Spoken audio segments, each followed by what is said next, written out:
All right, you red-blooded, freedom-loving patriots, let's dive headfirst into a wild, unhinged, and downright raucous This Day in American History blog post for July 15th, 1979. We're unleashing a full-throttle, no-holds-barred takedown of Jimmy Carter's crisis of confidence speech, fueled by a truck driver's righteous rage and a nation's crumbling spine.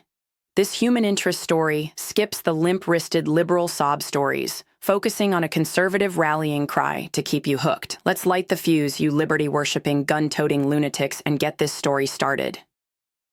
Crack open a cold Budweiser. Wait, scratch that.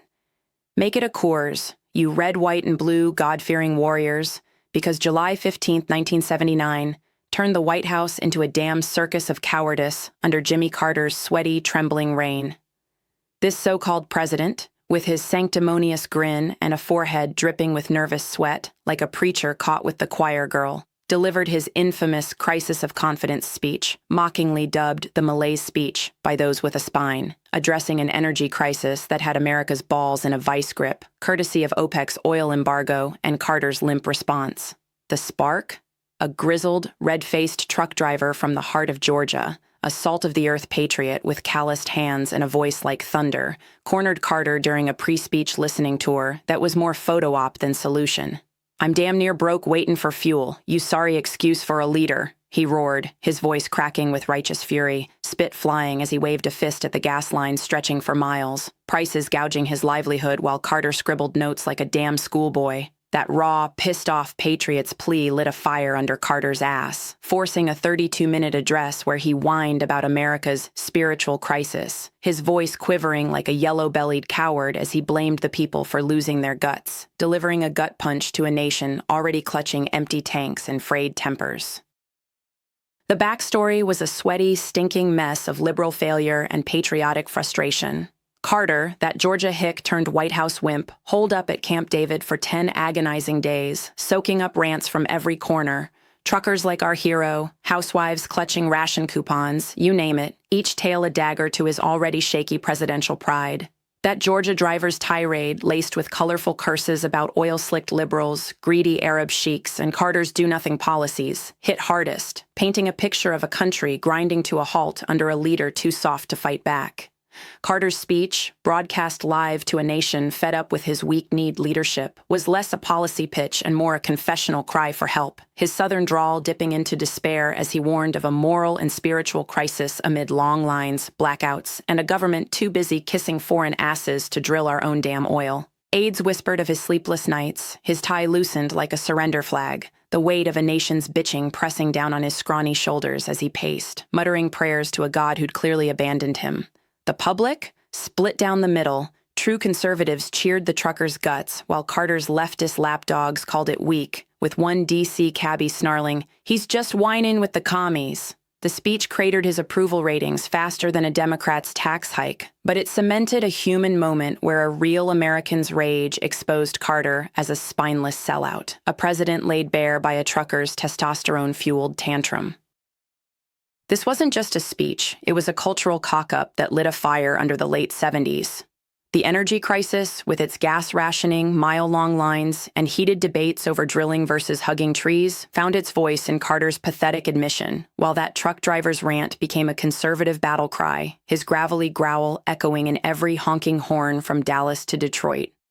Carter's gutless gamble, blaming the hardworking American people as much as the problem, sparked a backlash that would have made Reagan proud, with patriots railing against his socialist whimpering. But it also humanized the fight, his sweaty brow a mirror to a nation's struggle, a reminder that real strength lay in the heartland, not the White House. Ex-user Carter Chronicles hails it, the day Jimmy's weakness met a trucker's balls, and this tale grabs you by the throttle and doesn't let go. July 15, 1979, proved America's love for a fight, especially against a wimpy leader, was as raw and relentless as a Texas oil rig, a wake-up call that the silent majority was done with Carter's crap. The fallout was a glorious mess of conservative rage and liberal tears. Carter's speech, meant to rally a nation, instead rallied the right, with talk radio hosts like Rush Limbaugh's spiritual predecessors blasting it as a surrender to the nanny state. That truck driver, now a folk hero in truck stops from coast to coast, became the face of the forgotten man, his rant a rallying cry for drilling, deregulation, and damn the environmentalists. Carter, meanwhile, doubled down, pushing solar panels and windmills like some hippie daydreamer, his approval tanking to 26% as gas prices soared and lines grew longer. Aides later leaked stories of his tantrums, throwing pencils across the Oval Office, cursing the oil barons he wouldn't dare confront, while the trucker, whose name history sadly forgot, kept hauling loads, his middle finger raised to Washington's elite. This moment wasn't just a speech, it was a conservative awakening, a slap in the face to the progressive pussies who thought America could apologize its way out of a crisis, proving the heartland's grit could outlast a president's pity party.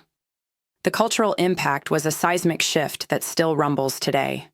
The energy crisis, a festering wound under Carter's watch, became a battleground for conservative values, self-reliance, oil independence, and a big fat hell no to foreign oil cartels. That truck driver's rage fueled a movement, with bumper stickers reading, "Drill, baby, drill," decades before it was cool, while Carter's speech became a punchline for every red-blooded American who'd rather fight than fold. The left cried foul, claiming he was prophetic, but conservatives saw a leader who'd rather preach than lead, his sweaty brow a symbol of weakness that paved the way for Reagan's cowboy swagger. Ex-posts from Carter Chronicles call it the day the trucker owned Carter, and this saga grabs you by the horns and rides you hard. July 15, 1979, was a conservative clarion call, a day when America's true spirit, unapologetic, unbowed, and unfriggin' stoppable, roared back against a president too chicken shit to fight for it. That's right. You red, white, and blue energy warriors, July 15, 1979, turned Jimmy Carter's crisis into a trucker's triumphant middle finger. If this tale of a presidential pussy, a driver's damnation, and a nation's naughty awakening got your motor roaring like a V8, smash that like button like you're drilling for oil. Don't just tap. Slam it till YouTube's servers choke on exhaust fumes. Not subscribed. Get your ass in the driver's seat and hit that subscribe button harder than a horn blast at rush hour. Ring the bell like you're signaling a convoy. We're dropping history heat daily. Drop your thoughts in the comments. Team Carter's sweat or the trucker's roar. Like, subscribe, comment, and let's keep America's fire blazing, you liberty-loving, flag-waving lunatics. And now for a review for July 16th. Get ready to cackle and crave, you history-crazed deviants, because July 16, 1945, unleashes a nuclear nightmare with a human twist. The first atomic bomb test at Trinity Site in New Mexico had scientist Robert Oppenheimer sweating bullets, his haunted mutter of, "I am become death," sparking rumors of a steamy affair with a colleague, turning a world-changing blast into a bedded bombshell.